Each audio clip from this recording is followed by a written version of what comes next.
Okay, good day, ladies and gentlemen. You are once again welcome to GSP 1201/2201 Use of English Module 7, title Language and Style. For the student of BSc Anatomy, BSc Physiology, and B Farm Pharmacy, that is Group D2. This module is Module 7, named or title Language and Style. This is the last module in the manual. It discusses issue of what language and literature and how they are related or they are used in how study literature is done in English studies particularly. As we go into the discussion, I hope that you listen, go through and make questions, comment, and suggestions as always advice. Thank you. Language style and style simply refers to studying creative use of language. Another term for this creative use of language is called literature. That is how language is used creatively. The creative use of language is called literature. So we have to start the lecture with the definition of the literature, looking at its genres and other subdivisions that comes within the genres with example. Okay, literature is a broad term that encompasses almost everything we read, see, and hear. The term literature is derived from the Latin literatura, meaning writings, and the French belles lettres, meaning fine letters. Initially, literature referred mainly to fictional and imaginative writing and was divided into three genres or categories.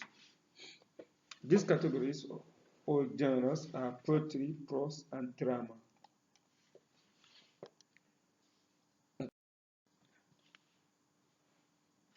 It is a form of each category that distinguishes it from the other. That is, the difference between each category of poetry, drama, and prose is their form. That is, the manner in which they are presented.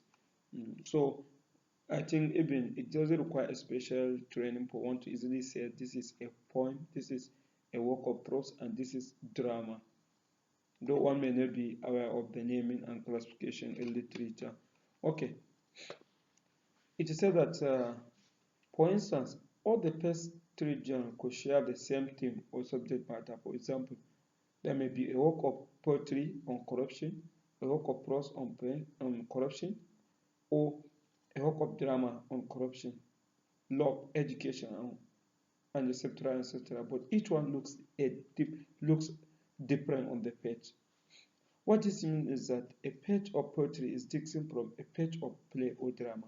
Since poetry does not indicate speaker, nor does it provide state direction in parentheses, the way the play text does.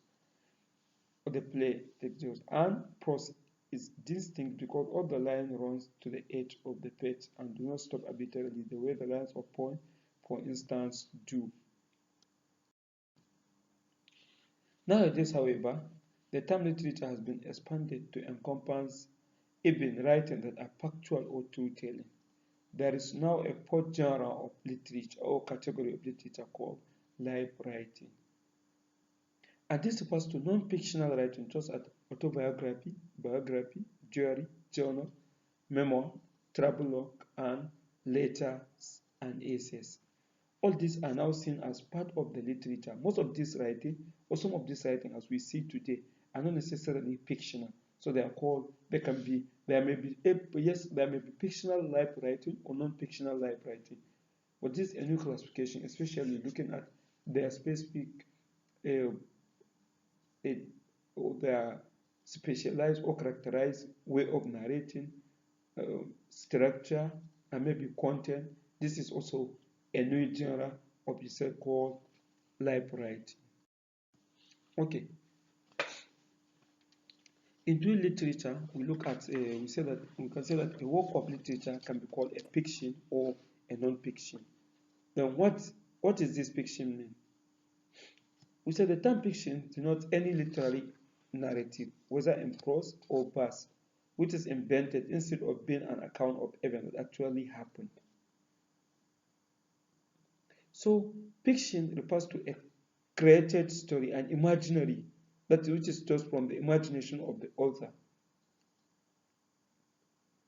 In other words, we said a fiction is simply a productive of the imagination of the author or its producer. Writing or producing a work of fiction is creative enterprise whereby author invents a story world, or depicts a series of events that never happened, but not with the intention to deceive. The genres of literature, as earlier said, we have the poetry, prose, and the play or drama genres. Then, what is poetry? It is said poetry is often considered the oldest form of literature. This is because it has existed since before writing was invented. That is, record shows that there has been poetry since before the development of writing. And again, a text is said to be a poem when it has a meter or rhyme, and when it focuses on the way the syllable, word, and phrase sound when put together. Poems are often made up of fragmented and phrases rather than complete grammatical correct sentence. Also, poetry is nearly always written in stanzas and lines, creating a unique look on the page. However, not all poems have a strict line arrangement or regular rhyme pattern. Some poems are called pre-poem or pre-verses. A poem that has no regular rhyme pattern, that is rhythmic pattern or arrangement, is called a pre-verse poem. What do you mean by rhyme? We say a rhyme is achieved when two or more words sound similar. For example, fly, high, buy, or see, tree, agree, peace, insist, assist, etc. In poem, the rhyme is usually achieved when the last word of two or more lines have the same sound. For example, do you see the little fly? Up the wall so high. Do you see the little fly up the wall so high? You can see here that fly rhyme with high. Rhyme is what gives poetry its musicality. That is, this accompanying musicality of poems is getting through a rhyme. A verse. What is a verse? A verse refers to the line of a poem. Most of the time, a verse is not a full or complete sentence, just a line of poetry. Let's take example from Neo-Sundare's poem, Poetry is man, meaning to man. From this example, you can see that a verse could even be just one word. Then stanza.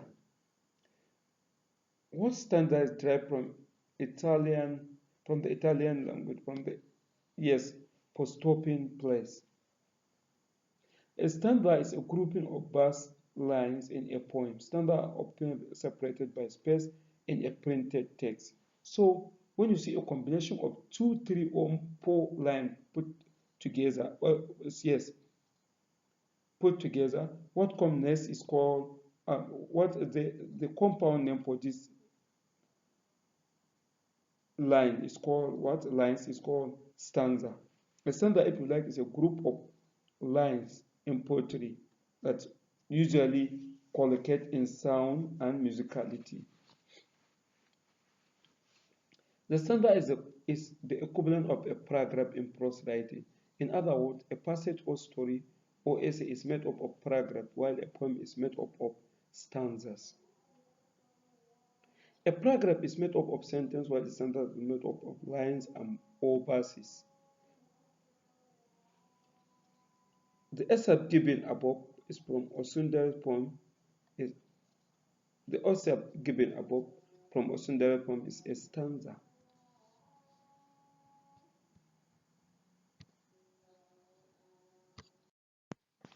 Okay, the next genre of literature is what we call prose. Prose is the commonest genre of literature because it is assumed to be the most easily written, a genre that can be explored by almost everybody who is capable of reading and writing. And as it is says here, we said prose can be defined as any kind of written text that is not poetry. So simply having a pre-flow narrative is said to be what? Work of prose, generally, which is not in poetry line. So the most typical varieties of prose are novels and short stories. We know novels, the novel that we read and the short stories that we read. Also, while other type includes letters, diaries, journals, and non-fiction. So almost all these form of writing that you see in the street that are not poetry or drama are said to be what? Prose, in prose. Prose is written in complete sentence and organized in paragraphs. So we know what paragraph is. So prose are normally put in paragraph. Prose works are normally put in paragraphs, as we know. Instead of focusing on sound, which is what poetry does, prose tend to focus on plot and characters. As I've said, plots and characters are the major things that are normally worked on in the work of prose, or what are considered in the work of prose. Okay, features of prose.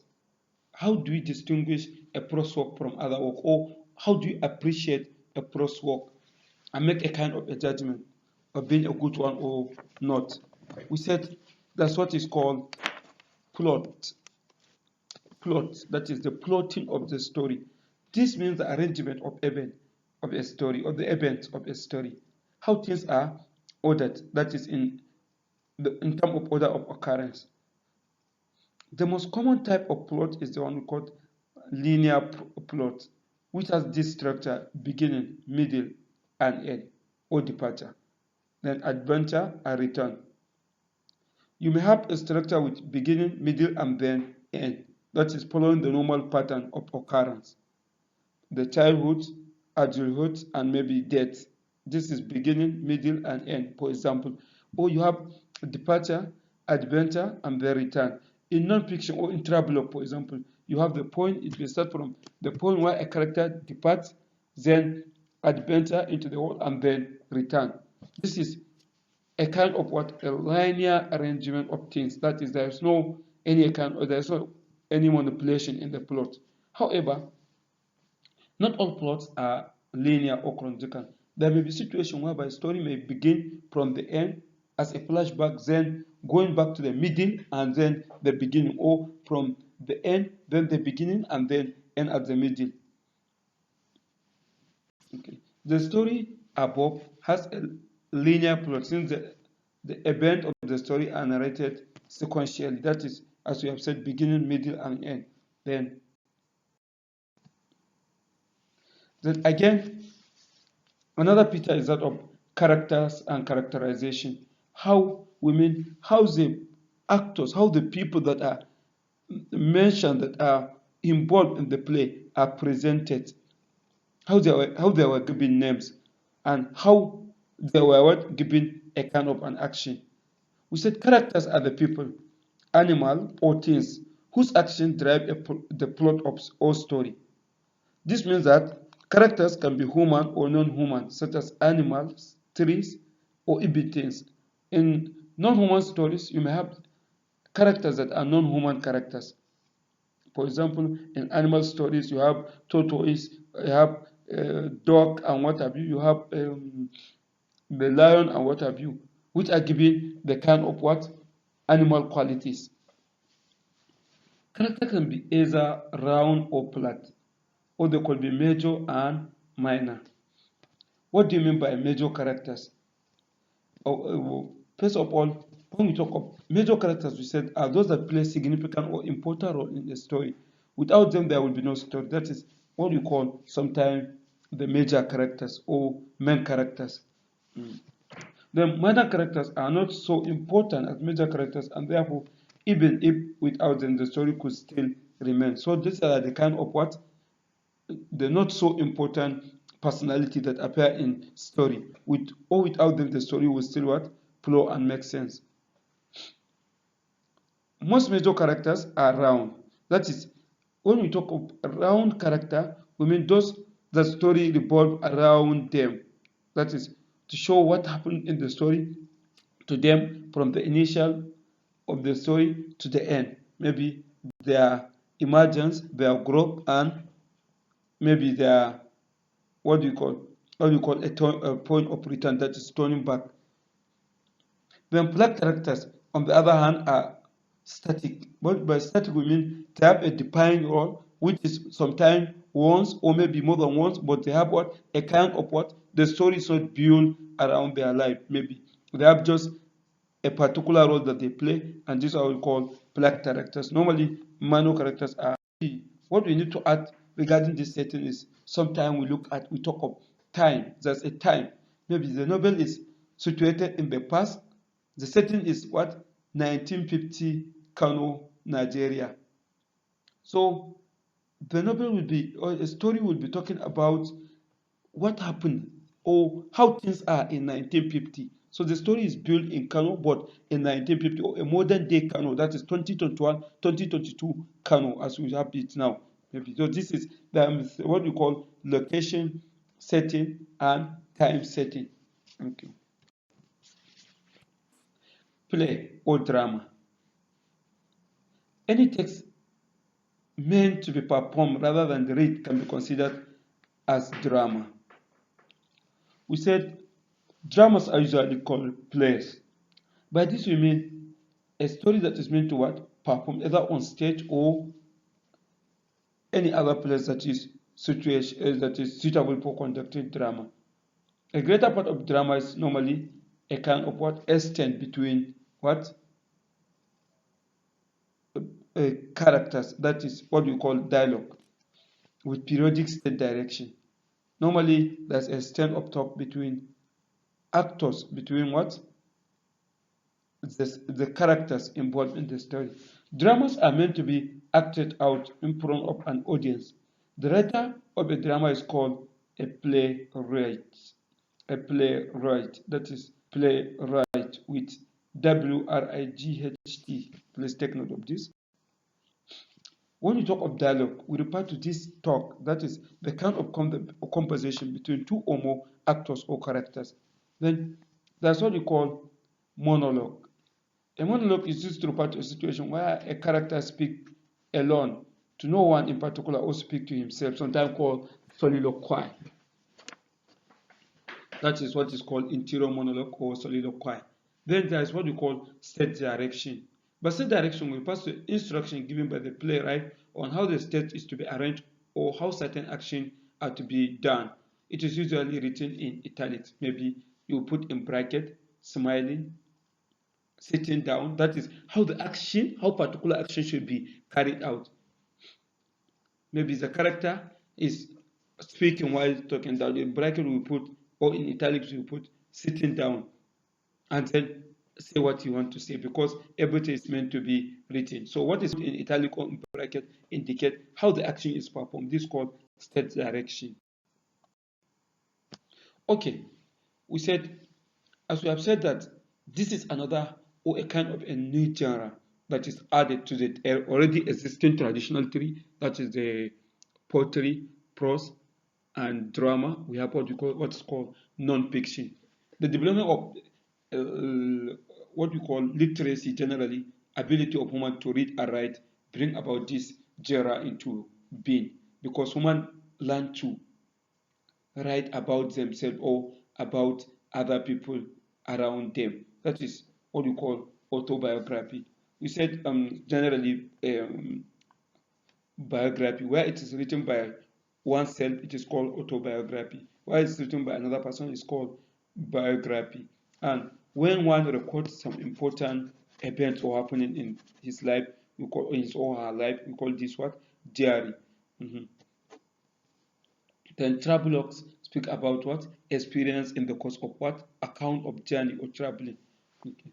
We say autobiography, this is the story of a person life told by himself or herself. Biography, this is a story of person lives told by someone else. Diary or journal, this is a record of the day-to-day events or happenings of a person's life which are recorded by that person as they happen.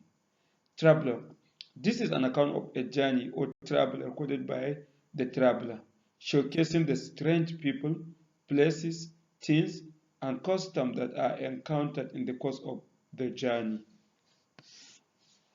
Okay.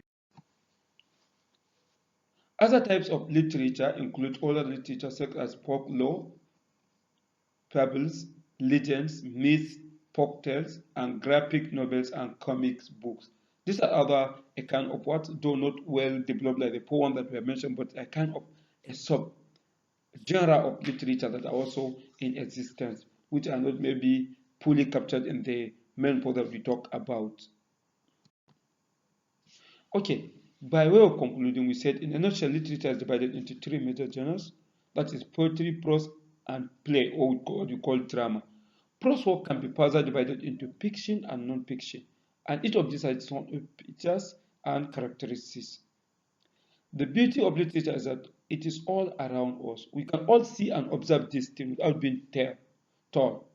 Whenever we tell stories or recount our experience, we are engaging in literature. It is in literature that human beings record and keep the best that has been known and taught in the world. Literature preserves our thoughts, experience, emotions, and knowledge. It is through the constant engagement with literature that we improve our vocabulary, gain general knowledge, and sharpen our mental faculties. We cannot get by, it seems, without literature in our life. We cannot do without literature in our life. The current module, I would like to once again thank you for the time and listening and advise that you go through this module and all the other modules given. Your questions and comments are always welcome and encouraged. We learn by asking questions. We learn by making suggestions. We learn by what? Observing.